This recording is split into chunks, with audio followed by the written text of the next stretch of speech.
Okay. As the chapter itself tells you, nationalism in India.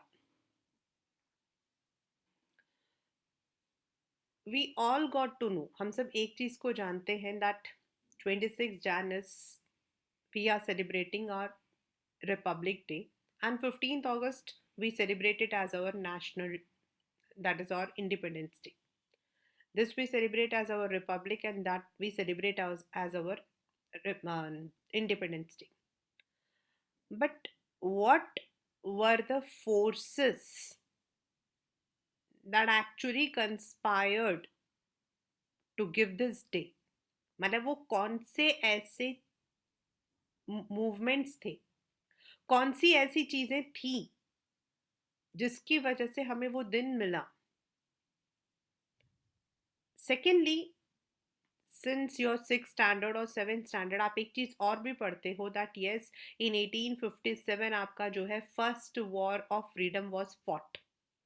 Then we read about Rani Jhansi. Then we have also read about many other battles. लेकिन what was actually जिसकी वजह से हमें जो ये आज़ादी है, दिस गॉट, यू नो, अगर हम लोग कहते हैं, मतलब it is said India was colonize for more than 200 years, 200 सालों से ज़्यादा हम कॉलोनाइज थे.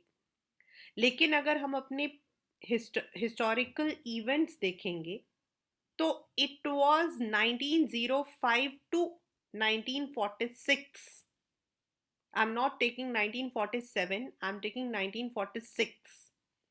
1905 से लेकर 1946 के बीच की जो सबसे ज्यादा मूवमेंट्स थी, that was the one which actually conspired to get us independent. शायद इससे पहले जो मूवमेंट हमारी थी, they were bit slow, they were not that much influential. लेकिन ये जो टाइम था which came after 1905 till 1946, that actually gave us the courage to drive the British out of our country. अब अगर हम एक छोटी सी बात कहते हैं that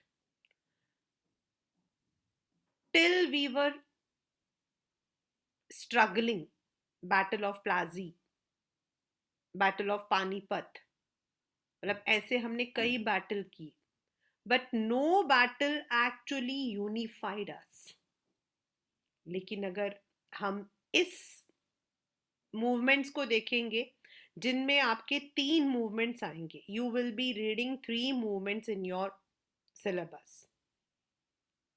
the first is Satyagraha, the second one is non cooperation movement, and the third one is civil disobedience movement. मतलब ये जो चैप्टर है इसको आपने 3 हिस्सों में जो है प्रिपेयर करना है. That is because that would be the way your questions will also be framed. And as you already are now aware, you are not going to have your MCQs. तो जो आपके questions, आपके मोटे मोटे जो questions होंगे, they will be basically based on all these themes. पहला आपका सत्याग्रह. सत्याग्रह में what happened, how Satyagraha took place, then why satyagraha was taken back, then how NCM was introduced, that is non-cooperation movement. then non-cooperation movement आपका थोड़ा बड़ा है because उसके effects आपके पड़े जाएंगे in different areas. Non-cooperation movement in city, non-cooperation movement in rural areas, non-cooperation movement in tribal areas, in the hill areas आपका कैसा है ये आपको जो है देखना है. So this way you will be having 3-4 मतलब कि नॉन कॉपरेशन के strands, STRANDS strands. Then non cooperation movement खत्म होने के बाद why it was withdrawn, and the last but not the least is civil disobedience. So what was the difference between NCM and civil disobedience? इन दोनों के बीच में क्या difference था? क्योंकि अगर आप मूवमेंट को देखोगे तो तकरीबन आपको सेम लगेगा. तो what was the difference? Why we call it as civil disobedience and why we call it as NCM? ये तो आपके तीन मूवमेंट्स हैं, satyagraha, NCM and civil. Then what was that which actually united us? The sense of togetherness. हम अलग थे, हमारे struggles अलग थे, हमारे जो what we call as expectations अलग थे, लेकिन फिर भी there was something which was uniting us, and that was belonging to the same nation, the sense of belongingness, and that united us. जबकि अगर हम पढ़ते हैं एनसीएम में इतनी प्रॉब्लम्स थी, सिविल डिसोबीडियंस में प्रॉब्लम थी, सत्याग्रह में प्रॉब्लम था, still we all united and ultimately in 1946 we were able to drive out the British out of our country.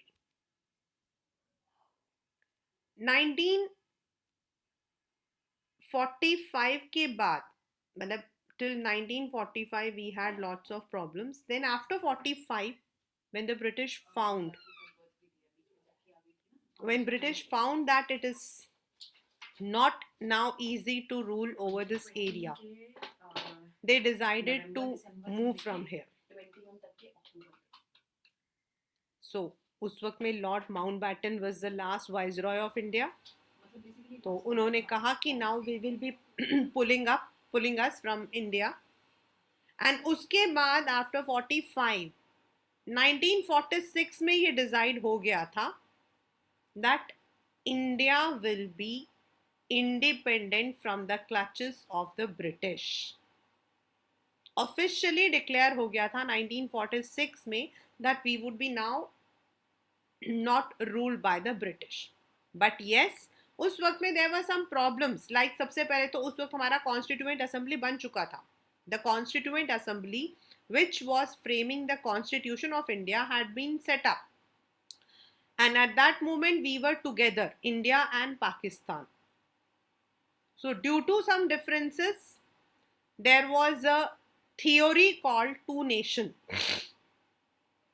that India should be divided on the basis of its religion, and India should be divided into two, India and Pakistan.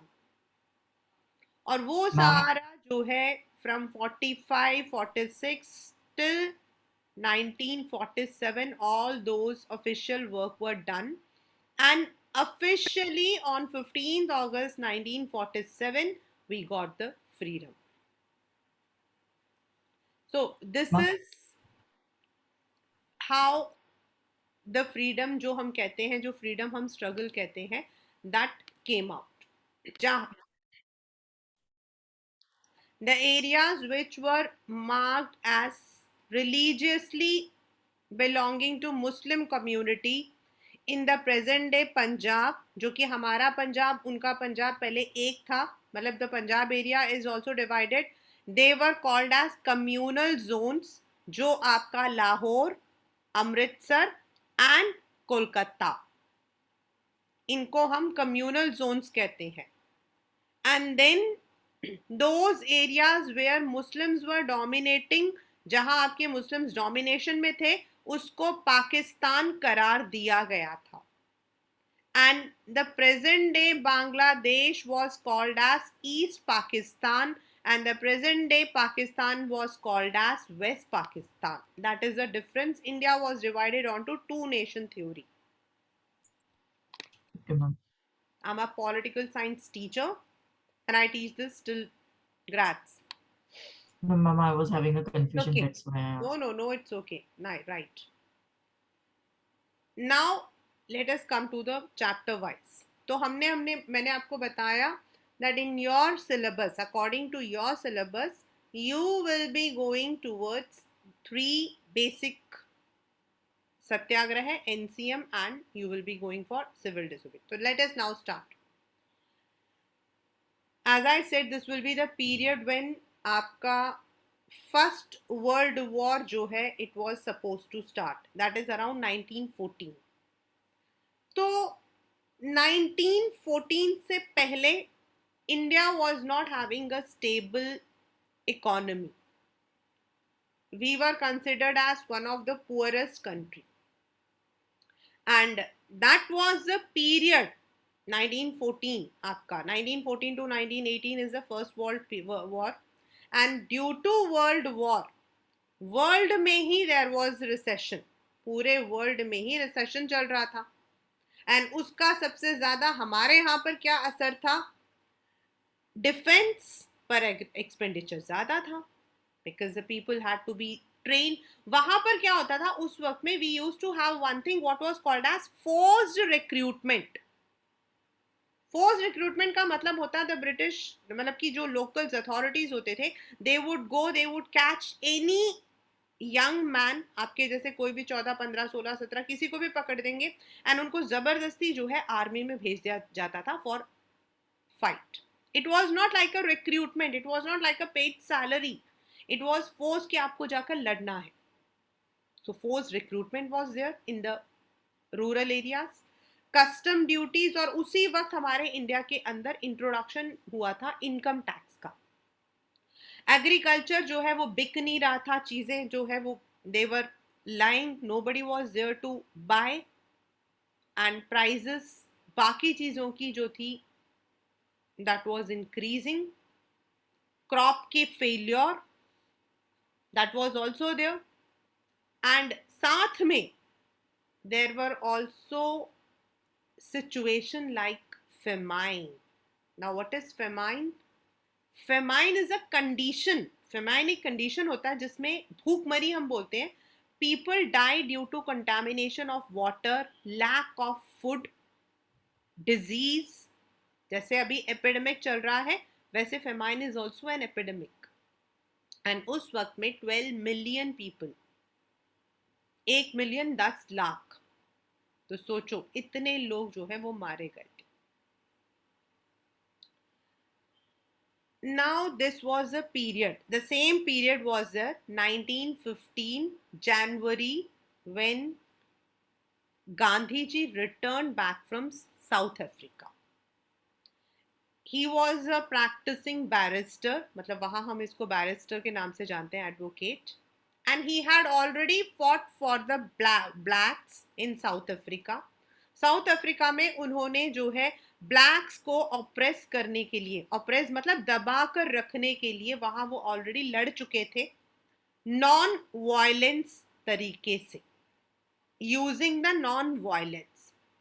Therefore when he came back, जब वो वापस आए तो उन्होंने देखा कि India में जो लोग हैं दे आर स्कैटर्ड.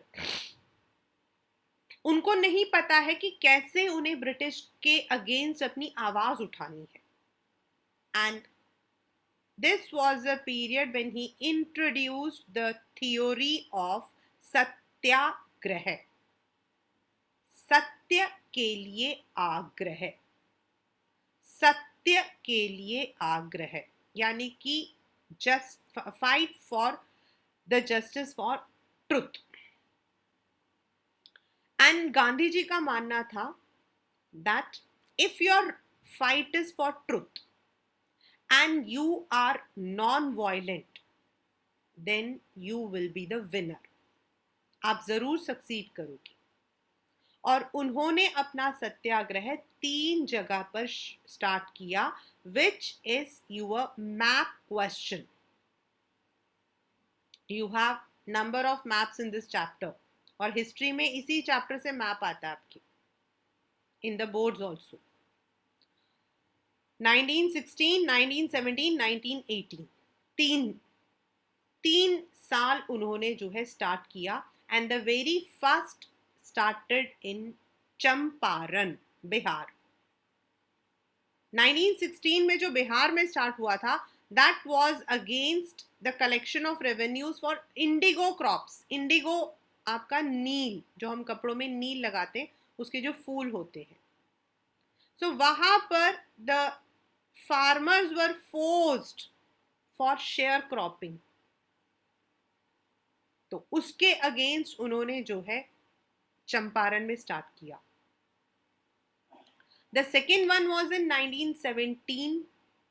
सबसे पहला आपका चंपारण, सेकेंड आपका 17. For the revenue collection, again it was in Gujarat. And third was in Ahmedabad. 3 अलग अलग जगहों पर जो है खेड़ा, चंपारण, खेड़ा एंड अहमदाबाद. अहमदाबाद में कॉटन मिल वर्कर्स जो थे उनकी वेजेस के लिए, उनकी सैलरी के लिए उन्होंने सत्याग्रह किया. So there were 3 different satyagraha for 3 different groups. पहला आपका था for the indigo croppers from Champaran, Bihar. The second one was in Kheda for the revenue collection, क्योंकि इतनी ज़्यादा एग्रीकल्चर क्रॉप नहीं थे और ब्रिटिश उनको फोर्स कर रहे थे टू पे द रेवेन्यू, तो उसके लिए उन्होंने लड़ाई किया था. एंड थर्ड था आपका Ahmedabad for the mill workers. तो these were the 3 satyagrahas which will come in your map. Now when the Britishers came to know that Gandhi ji जो है वो सत्याग्रह कर रहे हैं and people are supporting this, तो उन्होंने जो है सत्याग्रह को रोकने की कोशिश की. एंड ही जो ब्रिटिश था उन्होंने सत्याग्रह के खिलाफ एक एक्ट पास कर दिया जिसका नाम था Rowlatt act. Rowlatt is the name of the person. And this act जो है it was very oppressive, very tyrannical, क्योंकि इसके according to Rowlatt act the British had the power to arrest anyone. किसी को भी वो अरेस्ट कर सकते थे. They could arrest anyone without any trial. मतलब उन पर कोई भी कार्यवाही नहीं की जाएगी. There would be no official and कोई FIR नहीं होगा. सीधा they would be going and arresting them. And they would be put into the jail for 2 or 3 years. किसी भी लीडर को वो अरेस्ट कर सकते. This was the power, enormous power given to the government. और इसकी वजह से क्या हुआ? Many leaders were arrested without any trial. बड़े सारे लीडर्स को अरेस्ट कर लिया गया जल्दी जल्दी में.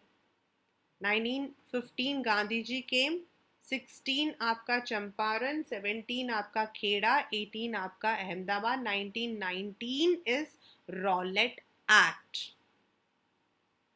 Now Gandhi ji started a satyagraha against the proposed Rowlatt Act. Please, this question comes and many times students are confused. उन्होंने रॉलेट एक्ट के अगेंस्ट भी सत्याग्रह को खड़ा किया. एंड इस सत्याग्रह में, मतलब जो आपका रॉलेट एक्ट वाला था, उसके अंदर उन्होंने non violent, they just rallies दिए चुपचाप बिना आवाज के, शॉप्स क्लोज किए, या फिर धरने पे बैठकर. दैट वाज द मतलब कि satyagraha. The British were not liking the satyagraha and all. उनको सत्याग्रह वगैरह जो है वो पसंद नहीं था. So what happened is on 10th April, अब आपका एक एक करके आता है important events. On 10th April there was a procession going, क्योंकि सत्याग्रह तो आपका बिल्कुल शांत था. तो on 10th April there was a very छोटा सा एक procession जा रहा था. The British fired on them. And चारों तरफ जो है देयर वॉज वायलेंस, मारा पीटी, अटैक. एंड उस वक्त जो उस वक्त में जो मतलब देयर वर टू जनरल्स, मतलब टू डायर्स, हम लोग जिनके बारे में बात करेंगे हम सिर्फ उन्हीं के बारे में बात करेंगे। उन्होंने जो है उस वक्त में पंजाब गवर्नमेंट ने मार्शल एक्ट डाल दिया। What is martial act? Martial act is the rule by the military, the rule by the military means जितने भी आपके लोग जो हैं they cannot be openly moving, the military will be there. It is a kind of curfew, but it is not curfew. The military will be keeping check on everyone, and to control all this martial act तो डाल दिया। साथ में क्या हुआ कि 13th April,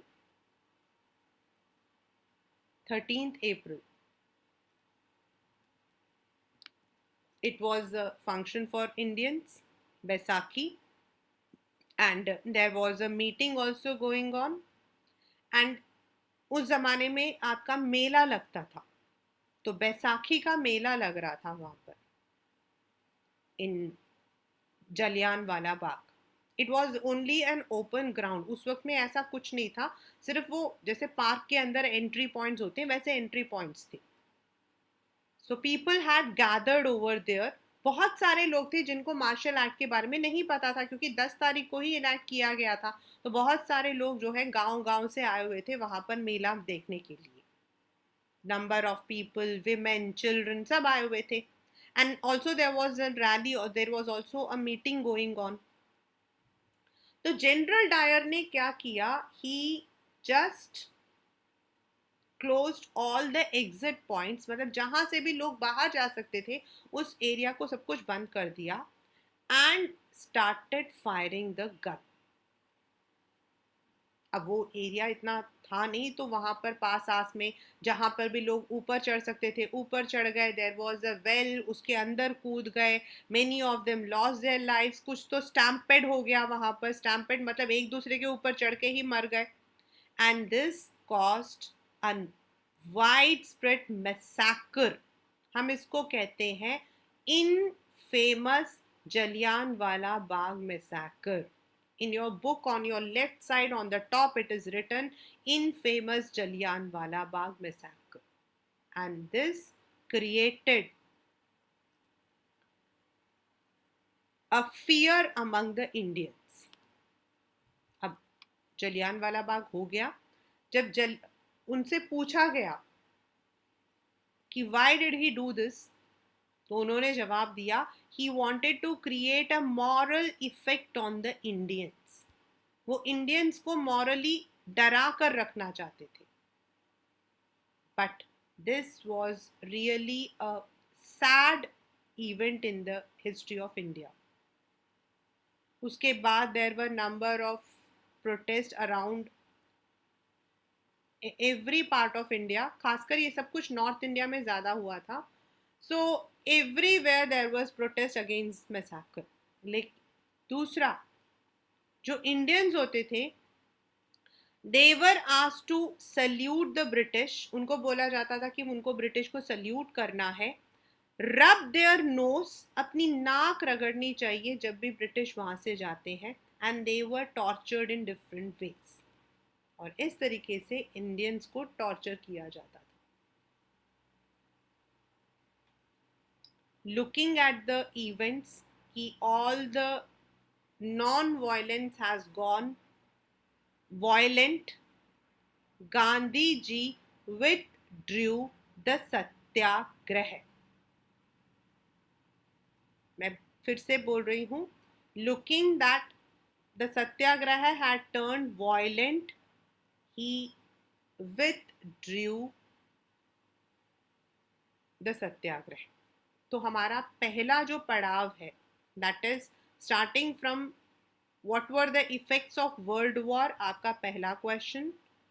the second question is आपका what is satyagraha and what were the places where satyagraha was organized, that is Champaran, Kheda and Ahmedabad. Then आपका थर्ड आ जाता है Rowlatt act. And why were Indian angry with Rowlatt act? A very common question, and I think it is your back question also. This is because the Indians, it gave enormous power to the British imperial government to arrest anyone without any trial. Then Gandhiji again tried to organize satyagraha against the Rowlatt Act, but it was returned back by the British by enacting the martial law and then the infamous Jallianwala Bagh massacre. And Jallianwala Bagh massacre is 13th April 1919. So this was the end of the first, what we call as, हमारा जो पड़ाव है उसका पहला पड़ाव हमारा यहाँ खत्म हो जाता है. So now what happened? अब satyagraha was not that much वो, बट गांधी जी चाहते थे कि whatever we are doing we should do it with only non-violence. And he was trying to find out some वे कि किस तरीके से वो लोगों को ऑर्गेनाइज करें, लोगों को एक करें, जिससे कि लोग जो है ब्रिटिश के अगेंस्ट अपनी बातें करें. So now that was a time, ये वही टाइम था जब वर्ल्ड वॉर हुआ था. एंड आपको याद होगा हम लोगों ने सोशलिज्म इन, जब नेशनलिज्म इन यूरोप पढ़ा था, तो उसके अंदर हमने एक टॉपिक पढ़ा था कि द ग्रीक वॉज रिकॉग्नाइज्ड. तो जो उस वक्त में ग्रीक वाला जो एरिया था, वो पूरा एरिया जो था that was under the Islamic area, मतलब उसको हम इस्लामिक एरिया के अंदर लेकर आते थे. और उनका जो किंग था, मतलब उनका जो हेड होता था, profit, there were some problems that was going in that Muslim area. वो जो मुस्लिम एरिया था वहां पर कुछ आपके जो है प्रॉब्लम्स चल रही थी. सो गांधी जी ने देखा that all the Muslims around the world, एक कंट्री से नहीं, around the world, they were supporting Khalifa. Now who is Khalifa? The spiritual leader of the Islamic group in that area. और पूरे के पूरे वर्ल्ड के सारे मुस्लिम लीडर्स जो हैं खलीफा को सपोर्ट कर रहे थे with Khilafat movement. And in India also ऐसा एक मूवमेंट चल रहा था which was started by Mohammad and Shaukat Ali. ये दोनों ब्रदर्स थे और इन्होंने स्टार्ट किया था आपका Khilafat movement, Mohammad Ali and Shaukat Ali. When government Gandhi ji saw कि मुस्लिम्स इतने यूनाइटेड हैं that all over the world they are creating a movement, तो उन्होंने सोचा क्यों ना मैं इस मूवमेंट को जो हूँ अपने मूवमेंट के साथ जोड़ दूं. हमारा मूवमेंट था for getting the freedom from the British and Khilafat movement was for the Muslims. But उनको लगा कि अगर हम उन्हें सपोर्ट करेंगे तो वो भी हमें सपोर्ट करेंगे. So Gandhi ji spoke to these two brothers. और पहला हमारा स्टार्ट होता है, यहां से आपके 4 मैप के क्वेश्चंस हैं. There are 4 sessions of Congress. There are 4 sessions of Congress: Kolkata, Nagpur, Madras and Lahore. Kolkata, Nagpur, Madras and Lahore. तो पहले उन्होंने जाकर उनसे नेगोशिएट किया. दे टॉक्ड कि कैसे हम नॉन कॉपरेशन एंड खिलाफत को एक साथ ला सकते हैं. How Hindus and Muslims together can drive away the British from India. That movement was accepted. That movement was accepted in Kolkata in September 1990. September. Then उसको एक ऑफिशियल, मतलब कि प्रपोजल को एक्सेप्ट तो कर लिया, लेकिन उसको इम्प्लीमेंट करना था, and that was done in Nagpur session December 1990। Dates याद रखने पड़ेंगे, ईयर्स भी याद रखने पड़ेंगे। It was in September, they propose करने के बाद उन्होंने देखा, फिर एक्सेप्ट होकर उसको इम्प्लीमेंट कर दिया गया इन दिसंबर 1919। और इसके बाद क्या हुआ, इट स्लोली स्लोली स्टार्टेड। अब उसको जो है वो लोग फैला रहे थे। द मुस्लिम्स अपने भाई बहनों से बात करते थे, हिंदूज अपने से बात करते थे, that how they can drive out the British from us. और इसके लिए गांधी जी ने बनाया 3 पॉइंट प्रोग्राम। पहला, all the people will return back there, उनके पास अगर ब्रिटिश ने उनको कोई टाइटल दिया हुआ हो, उस जमाने में ब्रिटिश खुश होकर टाइटल देते थे, नवाब ऐसे, तो वो वापस कर देंगे। And they will leave their jobs and all, they will silently protest, silently वो उसको प्रोटेस्ट करेंगे, बॉयकॉट करेंगे। एंड अगर गवर्नमेंट ने जबरदस्ती की, फिर this protest will spread across India. This was the proposal. First, they will return back the awards, the titles, they would boycott the offices, non violent तरीके से बॉयकॉट करेंगे, एंड इफ द ब्रिटिश जो है उनको suppress करेगा तो this movement will spread to all. And इस तरीके से आपके जो है with the help of Mahatma Gandhi, Mohammad Ali, Shaukat Ali, non cooperation movement जो है उसको अडॉप्ट कर लिया गया। नाउ इट स्टार्टेड 1920 में आपका अडॉप्ट हो गया, अब 21 में वो स्टार्ट हो गया। एंड नाउ ये जो मूवमेंट था ये अलग अलग जगहों पर अलग अलग तरीके से लिया गया। हाउ द मूवमेंट जो है, it was first of all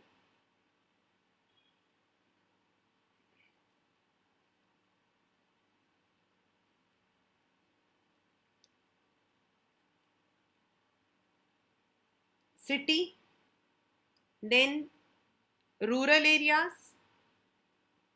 tribal areas, hill side. उन्होंने 4 अलग दिशाएं ले ली। सबसे पहला आपका हुआ सिटीज, टाउन्स। आपके पेपर में बैक में क्वेश्चन है ये, this is your back question, कि what was the effect of NCM. आपके हो सकता है बेटा you may not be given the word non cooperation movement, it would be given in abbreviation NCM.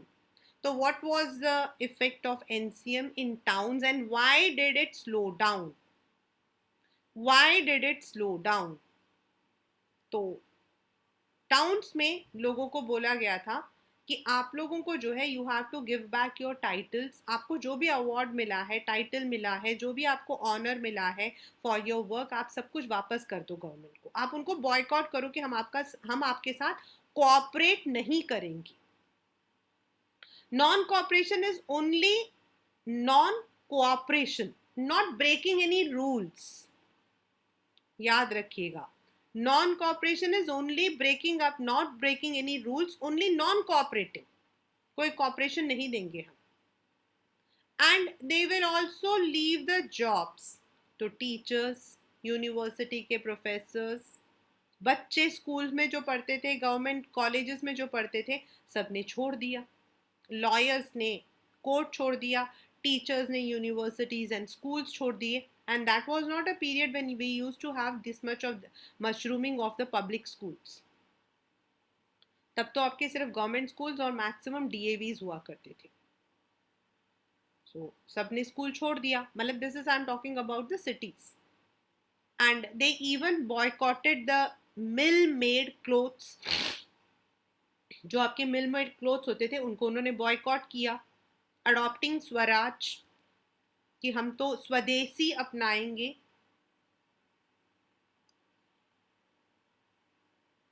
This was the thing they had done. But अब इसका alternative, भाई नौकरी तो छोड़ दी, लेकिन दूसरी नौकरी कहाँ से आएगी? लॉयर्स दूसरे कोर्ट कहाँ से लाएंगे? स्कूल्स की जगह दूसरे स्कूल्स या कॉलेजेस कहाँ से आएंगे? There was no alternative. So धीरे धीरे धीरे धीरे लोगों को लगा कि this will be very difficult, क्योंकि how they will survive. Then mill clothes जो है वो सस्ते होते, the clothes which are made in the mill is cheap. आपका जो स्वदेशी क्लोथ्स होते हैं, दैट इज आपका खादी, वो महंगा होता है। मोर ओवर खादी सबको पसंद भी नहीं आता, बिकॉज इट्स हार्श, कोर्स, तो लोगों को वो भी पसंद नहीं था। Not every one was fan of khadi. और इस वजह से क्या हुआ कि जो टाउन में जो मूवमेंट स्टार्ट हुआ था, that actually slowed down, that could not gain that success जो उसको होना चाहिए था। Second, in the country side, country side के अंदर थोड़ा सा अलग था। कंट्री साइड में आपके मैक्सिमम लोग थे फार्मर्स, एंड देवर फार्मर्स के साथ में बड़ी प्रॉब्लम्स थी। उनके तीन थे। वन इज उनका था बेगारी सिस्टम, उनको जबरदस्ती जो है फ्री में उनसे काम करवाया जाता था, बॉन्डेड लेबर, या फिर कम पैसा दिया जाता था। दूसरा, देयर वॉज ऑल्सो रेवेन्यूज की प्रॉब्लम थी। एग्रीकल्चर में इतना पैसा नहीं था, लेकिन जो जमींदार थे उनको बोलते थे कि आप टैक्सेस दे दो। Then there was also the zamindari system. तो गांव के लोगों के लिए नॉन कॉपरेशन मूवमेंट का मतलब नहीं था टू गेट इंडिपेंडेंस। उनके लिए नॉन कॉपरेशन मूवमेंट का मतलब इंडिपेंडेंस नहीं था। उनको लगा उनको इन तीनों चीज़ों से छुटकारा मिल जाएगा, उनको बेगारी से छुटकारा मिल जाएगा, दे वुड बी गेटिंग, मतलब कि वो जो रेवेन्यू रिडक्शन था उससे छुटकारा मिल जाएगा, जो जमींदारी वाला सिस्टम था उससे उनको जो है तालुका के जो वो है उनसे उनको छुटकारा मिल जाएगा। So they participated in the non cooperation movement. वहां नॉन कॉपरेशन मूवमेंट शुरू कैसे हुआ? जवाहरलाल नेहरू जो है, he went to these areas, यहाँ पर वो गए Jawaharlal Nehru, and in Awadh, Awadh is आपका लखनऊ के पास में, there he met one person called Baba Ramchandra. he met a person called Baba Ramchandra. Now Baba Ramchandra के साथ मिलकर उन्होंने जो है किसान अवध किसान सभा जो है उसको स्टार्ट किया। He started the अवध किसान सभा, एंड इसके अंदर over a period of 1 month Nehru and Baba Ramchandra ये सब मिलकर जो है घूमते थे, and they asked people to support NCM. Now, for the people of village, NCM का मतलब था to get rid of those 3 demands, इसलिए सब लोगों ने पार्टिसिपेट किया। Now, who was बाबा रामचंद्र? बाबा रामचंद्र जो थे, he was an indentured labor.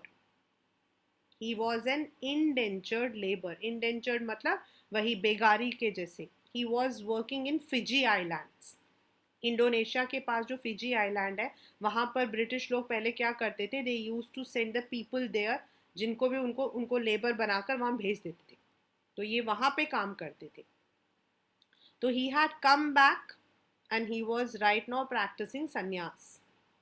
तो ये थे जिन्होंने बाबा रामचंद्र और Jawaharlal Nehru plus other leaders ने मिलकर अवध किसान सभा को जो है स्टार्ट किया था।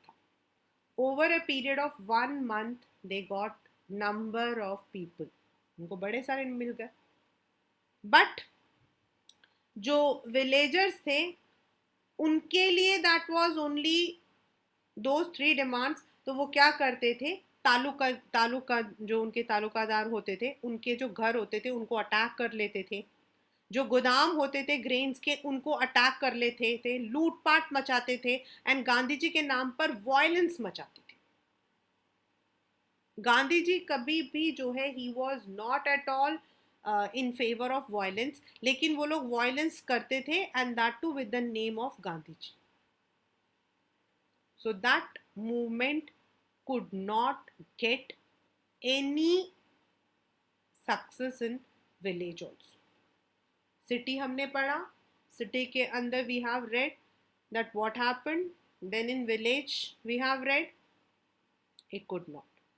नाउ थर्ड आपका जो था that was in the country side हो गया। आपका थर्ड था प्लांटेशंस, दैट इज आपके जो असम के हिमालयज हैं, मतलब असम के जो हिल्स हैं वहाँ पर जहाँ जहाँ प्लांटेशंस होते हैं, प्लांटेशंस का मतलब होता है large area is cleaned and वहाँ पर एक ही तरीके का जो पौधा वो लगाया जाता है। तो वहाँ प्लांटेशंस में ये जो लोग थे under the Indian immigration act, Indian immigration act के under the people were forced to work there, recruited there as indentured labor. They were not allowed to come back from there. उनको अपने घर नहीं जा सकते थे, अपने एरिया को छोड़कर नीचे नहीं उतर सकते थे। उन पर इतनी जबरदस्ती थी, इतनी पाबंदी थी। सो जब उनको लगा दैट नॉन कॉपरेशन करेंगे तो उनको लगा शायद उनको उस इमिग्रेशन एक्ट से छुटकारा मिल जाएगा, इनलैंड इमिग्रेशन एक्ट। उनको लगा उनको इंडियन जो इनलैंड इमिग्रेशन एक्ट है उससे छुटकारा मिल जाएगा। So they all started supporting. उस दिन there was a steamer strike, strike थी स्टीमर की एंड रेलवे स्ट्राइक भी था। लोग नीचे उतर के आ रहे थे लेकिन स्ट्राइक था तो वो कुछ नहीं कर सकते, तो सब लेटे हुए थे and the British brutally beat them, उनको जो है बुरी तरीके से उनको मारा पीटा। Though they were taken back to their areas, लेकिन वो लोग गांधी जी का नाम जो है स्वराज के साथ चैंट किया। ये आपके पेपर का एक इंपॉर्टेंट क्वेश्चन है। उन्होंने कोई वायलेंस नहीं मचाया, they took the name of Gandhi ji with swaraj. But वो मूवमेंट वहां पर भी सक्सीड नहीं किया क्योंकि उनका जो इरादा था वो था उनको सिर्फ इनलैंड इमिग्रेशन से छुटकारा मिलना। They were not concerned about the independence of India. उनके लिए इंडिपेंडेंस मतलब अपने लिए इंडिपेंडेंस था। Now the last but not the least was in the tribal areas. इसमें से दो क्वेश्चंस आते हैं, दो क्वेश्चंस आने के चांसेस हैं। इन द ट्राइबल एरिया आपका छत्तीसगढ़, मध्य प्रदेश, ये वाले एरियाज हैं, आंध्र प्रदेश, यहाँ पर लोगों को जो है इन पर जबरदस्ती फॉरेस्ट एक्ट डाल दिया गया था जिसके according the tribals could not enter into the forest. वो लोग अपने लिए लकड़ियाँ, अपने लिए सामान वगैरह नहीं ले सकते थे और ट्राइबल्स का तो गुजारा ही उसी से चलता है। So when they came to know about this, तो उन्होंने जो है they also started, उनका लीडर था अल्लूरी सीताराम राजू। इसी के ऊपर राइट अ शॉर्ट नोट आता है, अल्लूरी सीताराम राजू। नाउ अल्लूरी सीताराम राजू जो है he was a tribal hero। उन्होंने लोगों को समझाने की कोशिश की स्वदेश अपनाओ, leave the consumption of opium. Opium आपका चरस, गांजा, जो ट्राइब में, उन्होंने बोला कि ये सब छोड़ दो and he introduce non cooperation. लेकिन उनके लिए नॉन कॉपरेशन मूवमेंट का मतलब था getting rid of the forest act. लोगों ने उनका साथ भी दिया। अल्लूरी सीताराम राजू का मानना था कि he is God, he is the incarnation of God, वो भगवान का अवतार है। He can cure disease, he has a magical power. तो उन्होंने जो है गुरीला वॉर का मतलब होता है छुप छुपा के पेड़ों के ऊपर से तीर मारना। तो उन्होंने वो वॉर शुरू किया and there were violence and ultimately British जो है उन्होंने अल्लूरी सीताराम राजू को अरेस्ट कर लिया एंड ही वॉज एग्जीक्यूटेड, उन्हें मार दिया। Though he was killed, but he was called as a folk hero. उनको फोक हीरो के नाम से जाना जाता है। And this is the question that comes, write a short note on Alluri Sitarama Raju भी आ सकता है, या फिर write a short note on the person who was said as folk hero. लेकिन जो पर्पस था नॉन कॉपरेशन मूवमेंट का, that could not be fulfilled.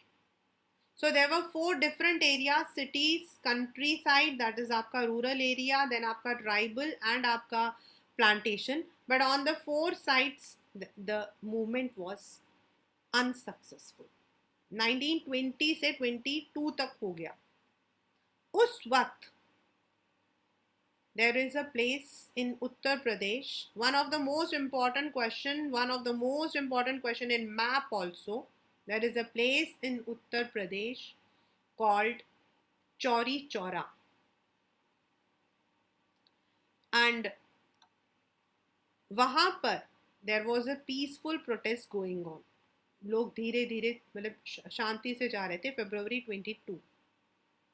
फरवरी का महीना था एंड पीपल मतलब उसमें विमेन भी थी, बच्चे भी थे, दे वर गोइंग विद। तो ब्रिटिश ने उनको अटैक किया एंड वो जो लोग थे जो प्रोटेस्ट में जा रहे थे, दे ऑल्सो टर्न वायलेंट, उनको भी गुस्सा आ गया एंड वहाँ जो नियर बाय पुलिस स्टेशन था, उन्होंने सीधा जाकर वहाँ पुलिस स्टेशन पे अटैक कर दिया। The Indians around I think 20 some policemen were killed and इस इंसिडेंट के वजह से चारों तरफ दोबारा से वायलेंस स्टार्ट हो गया। पहला तो आपका था जलियांवाला बाग के बाद, ये second time there was violence all around. So looking that the people were not organized, लोगों को नॉन वायलेंस का मतलब समझ नहीं आ रहा था। गांधी जी को लगा पहले लोगों को ट्रेनिंग देनी पड़ेगी, इसीलिए उन्होंने जो है NCM नॉन कॉपरेशन मूवमेंट को विदड्रॉ कर लिया after the tragic incident of Chauri Chaura.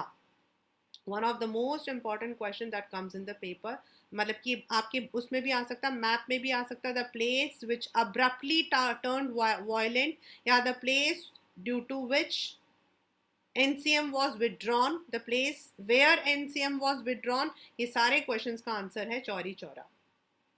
सो जब गांधी जी ने देखा कि किसी भी जगह पर नॉन कॉपरेशन का इफेक्ट वैसा नहीं हुआ जैसा वो चाहते थे, and there was also violence, he withdrew non-cooperation movement. So till here today we have studied World War I, Satyagraha, Rowlatt Act, Jallianwala Bagh, Khilafat movement, NCM, effect of NCM.